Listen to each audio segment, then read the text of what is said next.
All right, I am at Farnsworth mowing the pond field, Pond 2. And this is one of the worst fields that I cut. And because it's horseshoe shaped, there's a pond and a wetland at the open end of the horseshoe. And down the middle of the horseshoe runs a drainage ditch. And it's on a slope, well, kind of a bowl. So,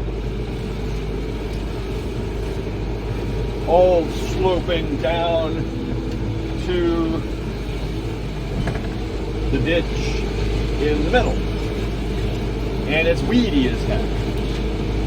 So, I gotta go real slow. It's also super bumpy because years ago, this field wasn't hayed, it was only brush hogged in the fall, and it didn't matter whether it was wet or not. You just get the work done and you brush hog it. And so there's a lot of compaction, a lot of big tire ditches, and so and a couple of big holes. All of that makes this an obnoxious field to hay. But it is a couple acres in size.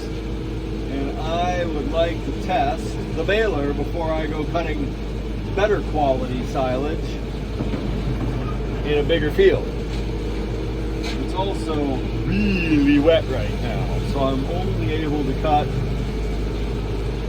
I'm out here, able to cut about 3/4 of it. Not even, I'm only able to cut about half of it. And that half is kind of just so-so. Have to wait for drier weather to cut the rest. So that is what I'm doing. I'm going to cut what I can to test the baler. Tomorrow I would cut more, but we're expecting rain, a lot of rain tomorrow night, or at least a high percentage of rain tomorrow night. So that's not going to make the wet fields better, but the dry fields, if we don't get more than a ½ inch, I think I'll be able to cut the rest of Farnsworth, except the marsh and the rest of this wet section of this field.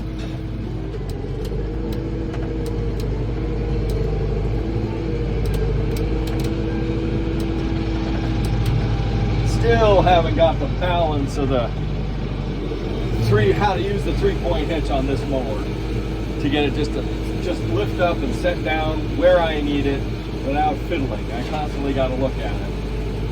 Now, oh dear, diff lock. Yeah, I cut too far into the wet end of the field, and now I'm paying the price.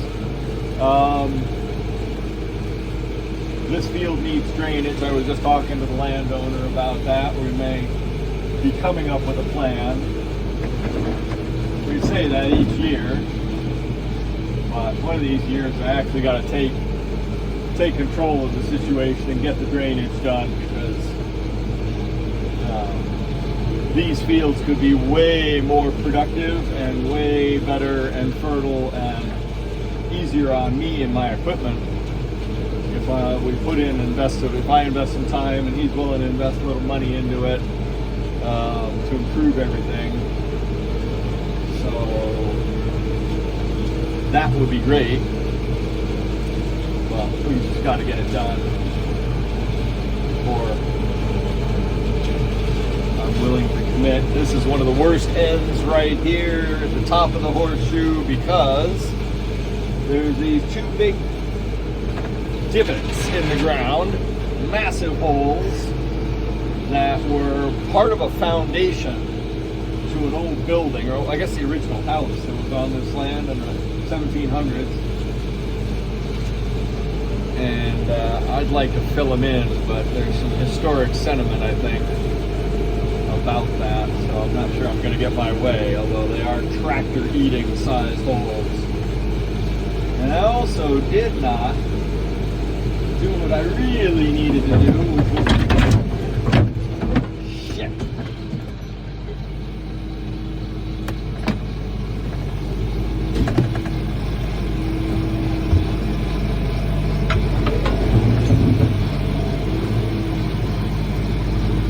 Yeah, I actually need to cut that branch down because that's going to wreck tree the branch cut out of the way, mirror fixed. Well, I got to reposition the mirror because I can't quite see right out of it, but I can do that later. What do I got here? Reposition the mower to the right pitch so it's cutting well.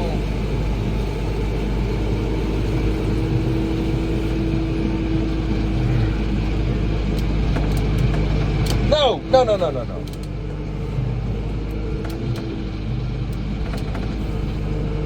I do not get the electronic 3-point control. Last year it seemed like I had the thing dialed in and I was just able to do it, but that was after I'd used the tractor all summer. But I just can't get it to work right now. I'm going to mow this wet side of the field just so that it dries out, hopefully for the later in the summer, if we stop getting these huge rains. And I can come down here and get some of this.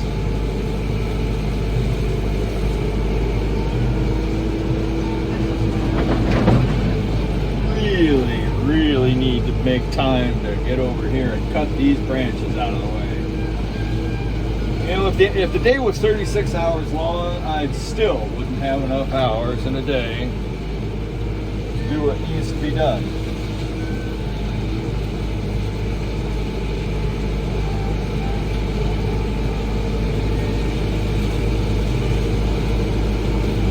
I think we're going better. Except here comes one of them big pits.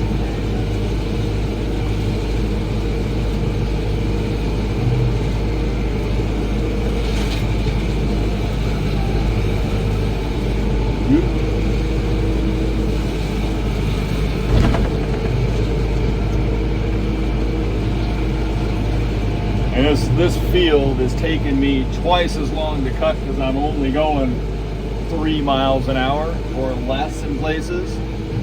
Precisely because it is so rough, I don't want to shake myself or the tractor or the mower apart.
That's a wrap.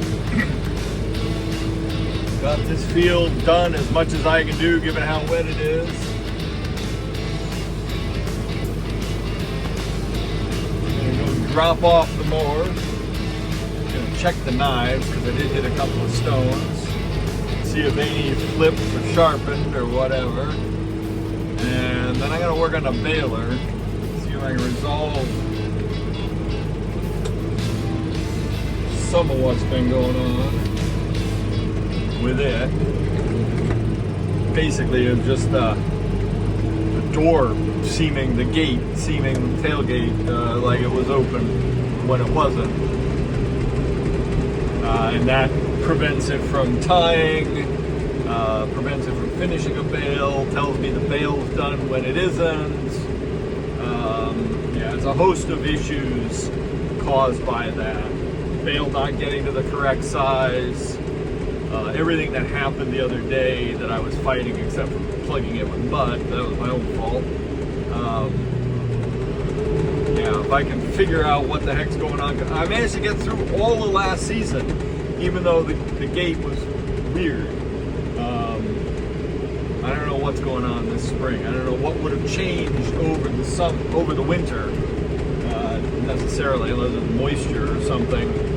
But I gotta get that fixed because I need these bales. I mean, I wasted 3 bales, and I'm sure the one that I wrapped and brought back isn't going to be any good because of the mud.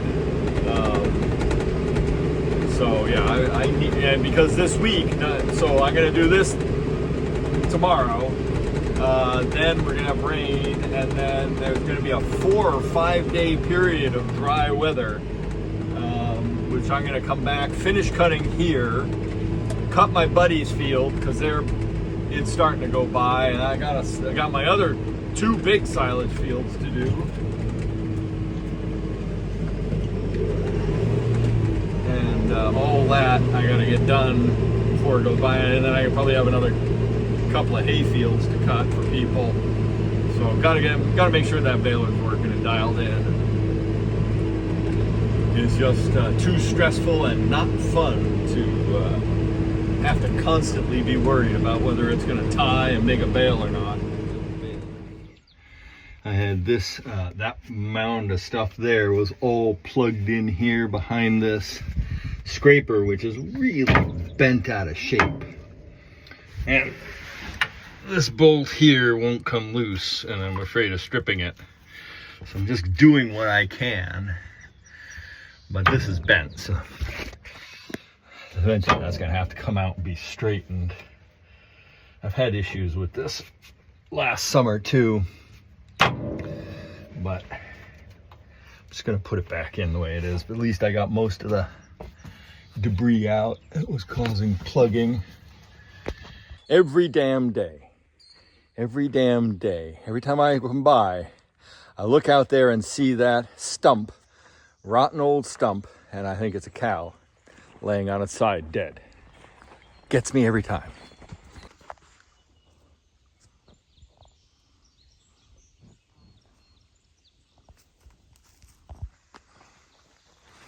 Yeah, well, just don't you pull that stunt, kids. Just about to clean out the baler. Got some bales.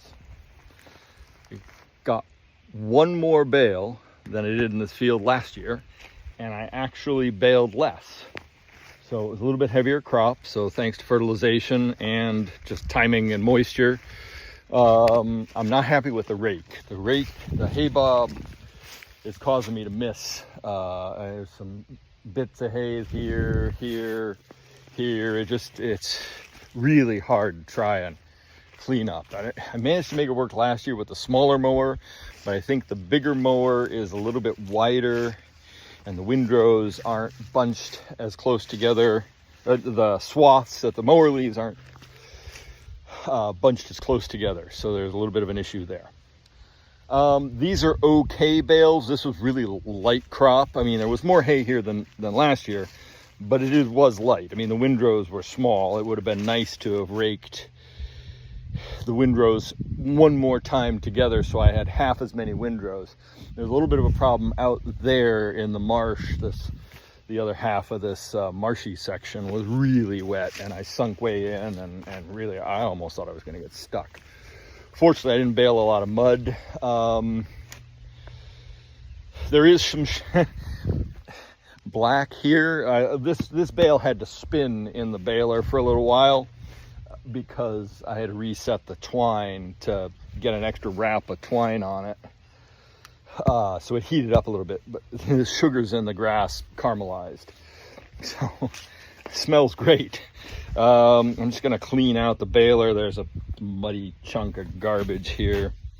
There was my fix. I fixed the baler yesterday. Well, I took out the knives, to make sure that baling was going to be good today. Because if these had failed and the string had failed to tie with the knives, I just would have lost the bales. It just becomes a nightmare. So that was good. I need to put the knives back in for tomorrow or the next time I bale.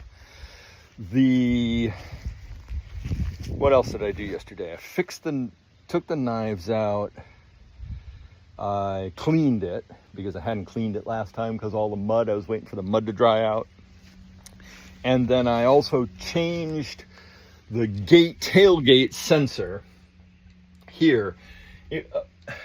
I noticed while I was messing around with it that it was loose, that the nut had come away. And I thought that was part of it. Nowhere does it say what that needs to be, whether it needs to be tight or not. So I'd left it alone last year and I had nothing but problems.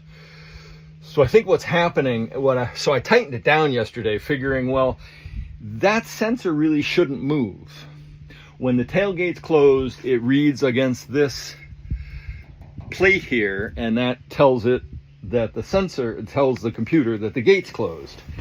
And opening the gate moves it away to tell the sensor that the gate's open. So it didn't seem right that it was moving as much, even though there's a spring actuated thingy on it. I don't quite get that. But anyway, so I crinked way down on that and tightened down on the spring.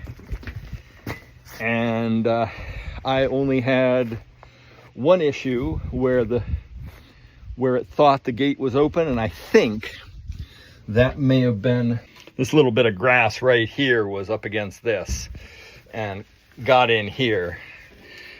Where are we looking at? Right here. Got into here where this was. And somewhere these keepers have a extra tab on here with a pin. And the manual shows that there's something that goes from there to help hold them down. I don't see where that would be useful or how it would fit on this machine, but that could also solve this problem.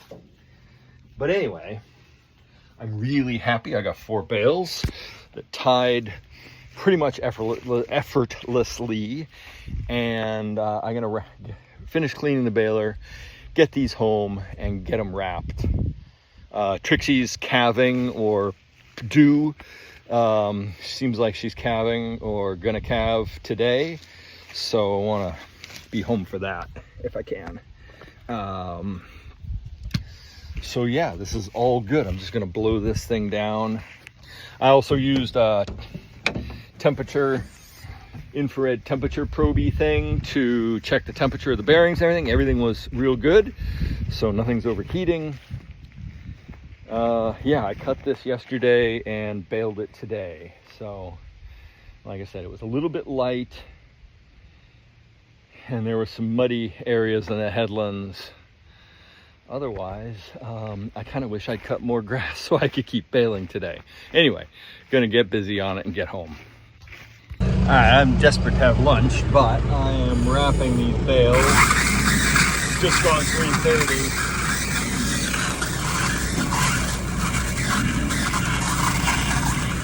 Bale wrappers took a little bit. It's only the second time I've used it this year. I only wrapped 1 bale the other time.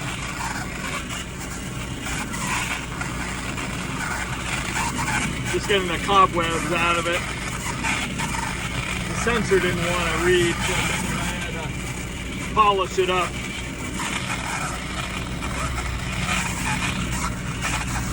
And the wrap keeps breaking.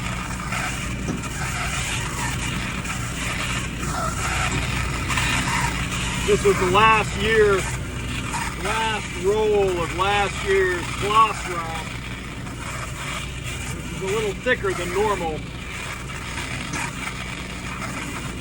It worked well on the bales I made last year.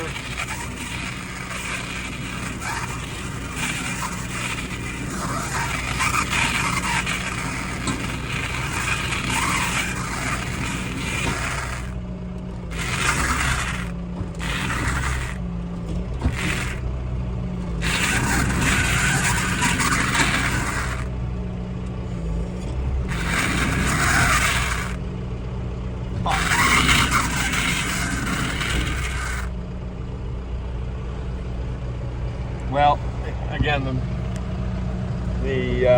I'd rather have too much wrap on than not enough, but the sensor isn't reading right. Oh, there it goes.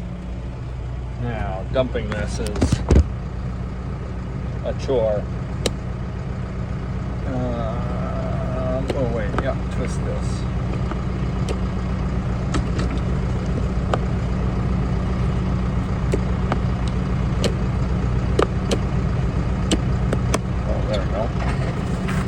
Helps if you turn the knob the right way.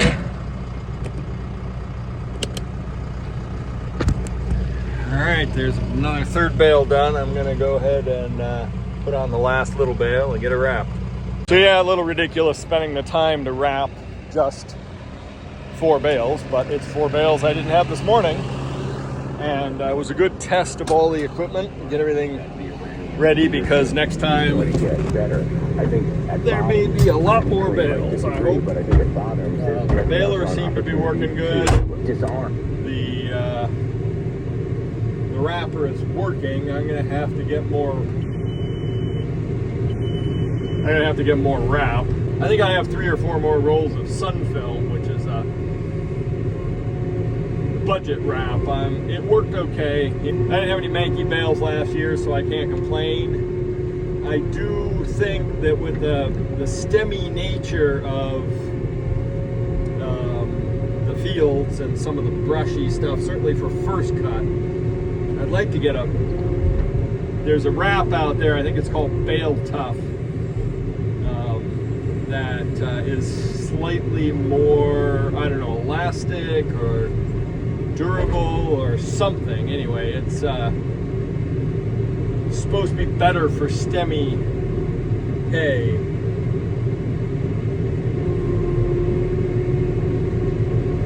Trying to decide what to do. Anyway, that Bale Tough stuff. Oh, I can't park. Can't park here, mate. Bale Tough stuff. I'd like to try it. I'd also like to try different colors. Everybody uses white wrap in the States.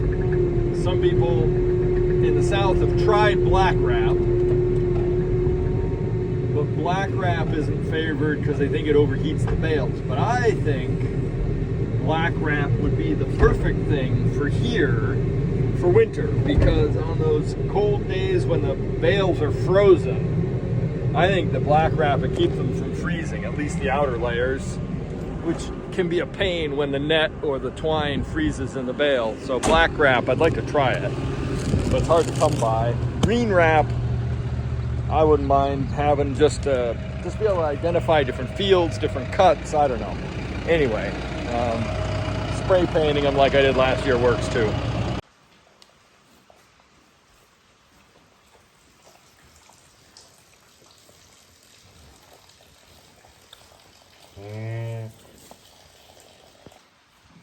Yes, you're very cute. Okay, come with me. Let's go get that teat again. No, not reverse. Forward. There we go. There we go. Over. Okay, good. Oh, no, it latched on, but not. Got confused. Back.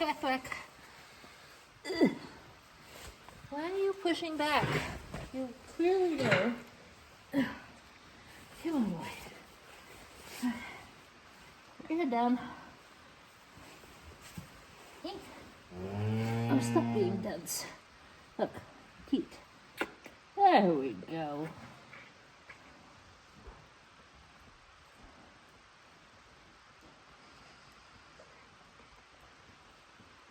We did?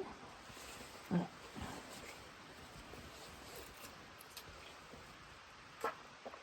Here's a good one. Good girl. Yeah, I haven't been able to pick him up. I mean, part that's because my knee, but Yeah. I was just going to carry him in here, but it slip out, maybe because I only have Crocs on. Yeah. But What were you thinking? I wasn't. I told myself to put on my boots when I got out, and I just walked out the house, got all the way down here, like, oh shit, I got Crocs on. I better go check. Maybe it won't be anything.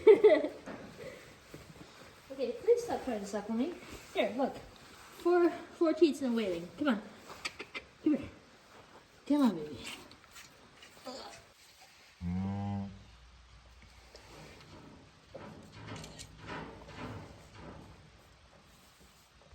Morning in the silver pasture. The cows do not seem to want to get up this morning. It is gray and rainy, but they are looking cozy down here in the forest.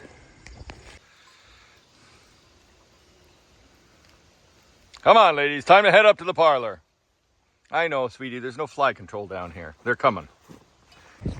So one of the challenges of having a farm shop at your farm is farming. People come to buy cheese and meat all hours of the day during our open hours, which is 10 to 6. So it was 11:30 and we were still dealing with cows, still dealing with Trixie, who just gave birth last night in the middle of the night. We were trying to give her a bolus and she was fighting it. Finally we had to give up, and then we had to try and feed her calf. Now we left the calf in with Trixie overnight so that it was just easier on us, and the calf did not like us in there and his mom gone. But then we had customers in the middle and there was no cheese. Well, there was cheese in the fridge, it wasn't the cheese they wanted. And they obviously had wanted this to be a tourist destination and a special thing, and we love to give that. And there's just sometimes when we are right in the middle of a stressful situation, to have someone show up in the barnyard asking to buy cheese isn't convenient, and oftentimes we don't respond correctly. So it is a thing that you go to any working farm, you got to expect there to be farming and smells and noises and sore and aggrieved farmers. So that's hate bad customer experiences. I really don't like when people catch us up short like that. So yeah, it's one of the additional challenges of having a farm shop on your farm.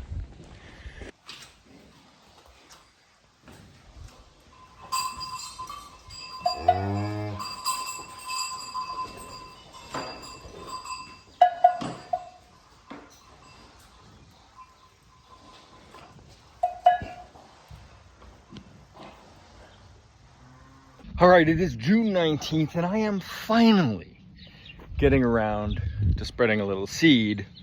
I'm gonna overcoat this pond field and down here along the woods where they go. There's some bare spots, there's some wet spots, and the places that hadn't grown where I had the excavator earlier in the month, just gonna go ahead and hand seed that, and possibly out where the cows are now, because they'll be able to churn some of this in. And I've got a mix of Japanese millet, which is a wet season, warm season annual that should just thrive.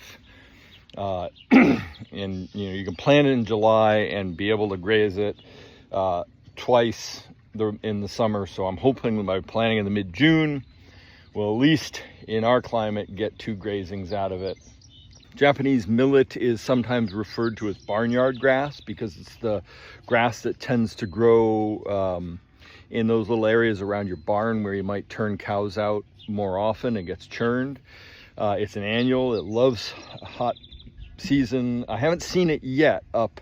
We do have it in our barnyard, and also by the summer house. There's some little patches of it that are kind of come back every year. I mean, yeah, it grows, it sets seeds, it drops, it comes back. It's that adaptable and that that fertile, I guess. It just grows. It can grow from just seeds scattered on the soil. So it's good in that it's got high this particular improved variety is highly digestible, high protein. So I thought that would be good to try down here. I've also thrown in, let's see, there's about half of this is Japanese millet, half is a mix of white clover, red clover, and a particular white clover called Renovation, which is good for overseeding on disturbed soil without burying it. And it's also a matting type white clover, highly digestible. One of the better clovers, that particular variety is one of the new improved varieties, better at fixing nitrogen. So it's got clover, vetch, daikon radish, so you get that taproot growing down, loosening the soil, and then some regular field turnip. That'll give a couple of crops. It'll grow. The cows can eat the leaves a couple of times, and then if the bulbs grow, they can eat those in the fall. So I've got about half a mix of that, plus mixed in a bunch of oat and pea seed. That's my tried and true traditional quick overseed a disturbed section, because it grows well, hot, cool. It persists. Sometimes you can get 3 grazings out of it. It can grow fast and really add some biomass and some energy and something for the cows to graze. So I'm going to overseed, just walk along with my handy dandy little spinner and just overseed, whereas as long as I got a 5-gallon bucket full of seed and as much as I can tolerate walking. And today, right now, it's supposed to rain later. It's kind of overcast today. There's no wind. It's a perfect day for this.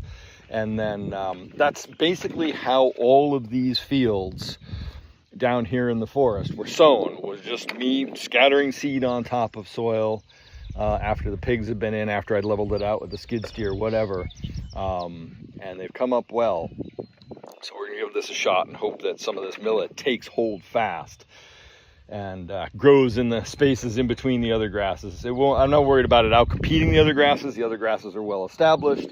If they remain short, then in the cool season, again, these are warm season annuals, so in July and August when it's hot, they'll really grow well. And then coming back end of August into September and October, our regular stands of cool season grasses will take over.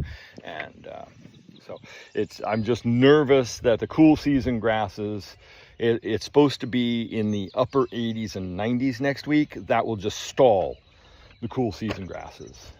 They go from about a 15 to 20 day recovery rate all the way to 45 days to regrow. It slows them down that much. And so we've got to have something coming out in front of the cows. And who knows what this summer is going to do. Is it going to be super wet more? Or is it we're gonna have a drought at the end of the summer like we've had for the last 5 or 6 years? I'm not so worried that the drought is gonna be droughty this year because of the amount of moisture held in the soil, and also the quality of the soil that I've built up here is more sponge-like, so it's the deep and it holds the water, which is part of the problem with the poaching in the field up there. But also I think, but it's gonna be the heat. Now we are facing too much rain, too much heat at times. So, what will happen to our cool season grasses and our normal forages this year? I want to cover my bets.